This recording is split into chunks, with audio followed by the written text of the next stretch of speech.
পশ্চিম মেদিনীপুরের জেলার Chandrakona block BDO অফিসের সভাকক্ষে এসআইআর শুনানির প্রথম পর্বে এমনই ছবি ধরা পড়ল আমাদের ক্যামেরায়। তরুণী গৃহবধূ বন্দনা মণ্ডল, বাড়ি চন্দ্রকোনা কুয়াপুরে, স্বামী পেশায় কৃষক সুপ্রপ্রকাশ মণ্ডল, এবং শুনানির ছিল ডেট।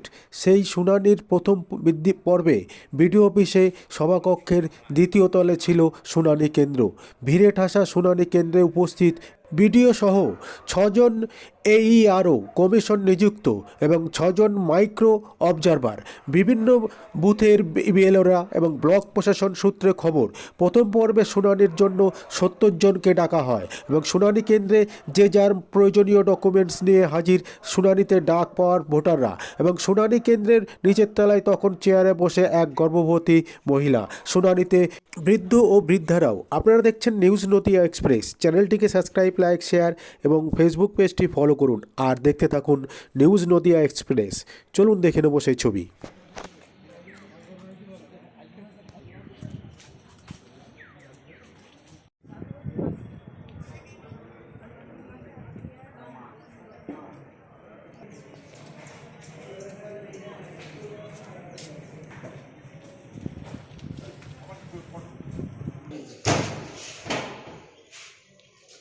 তোমার কি গো? হ্যাঁ? ও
কি নাম?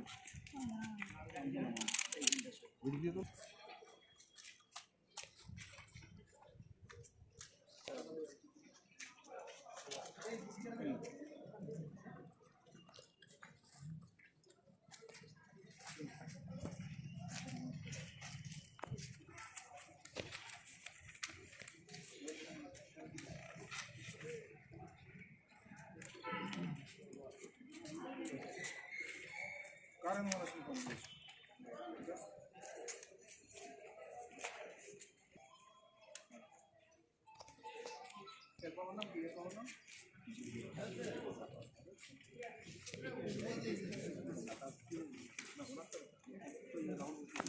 ওখানে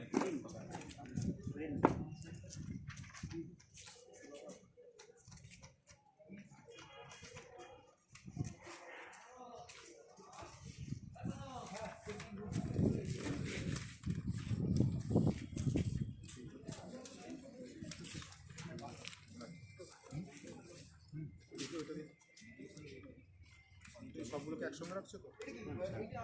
স্টাফরা নিয়ে এসছো?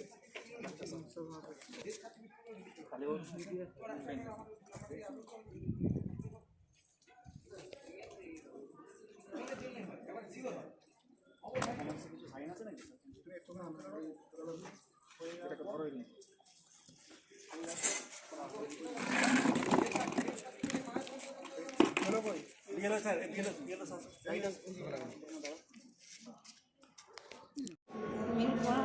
মিট পাওয়ার কোনো অসুবিধা হচ্ছে এখন?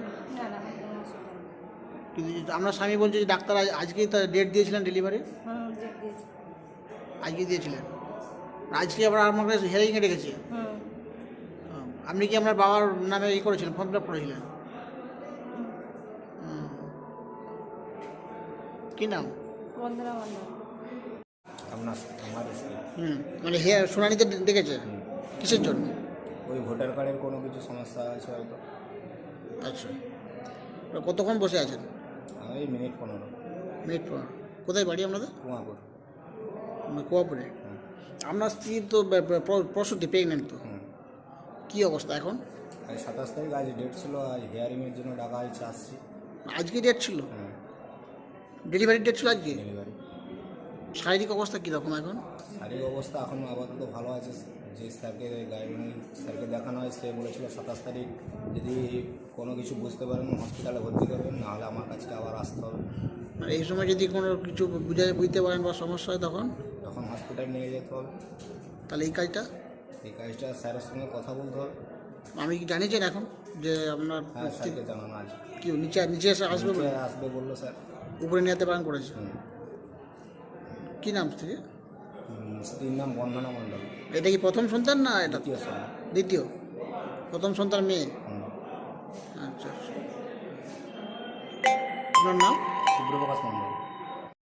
আজকে একটা দেখলাম যে গর্ভবতী মহিলা এখানে বসেছিলেন নিচে, আপনারা নিচে এসে সমস্ত কিছুটা করলেন, এটা কেন, মানে কি শুনেছেন? হ্যাঁ, আজকে ওনার হিয়ারিং ডেট ছিল। আজকের উনি হিয়ারিং এসেছেন। উনি গর্ভবতী মা, উনি 1-2 দিনের মধ্যেই ওনার বোধহয় ডেলিভারি হবে আর কি।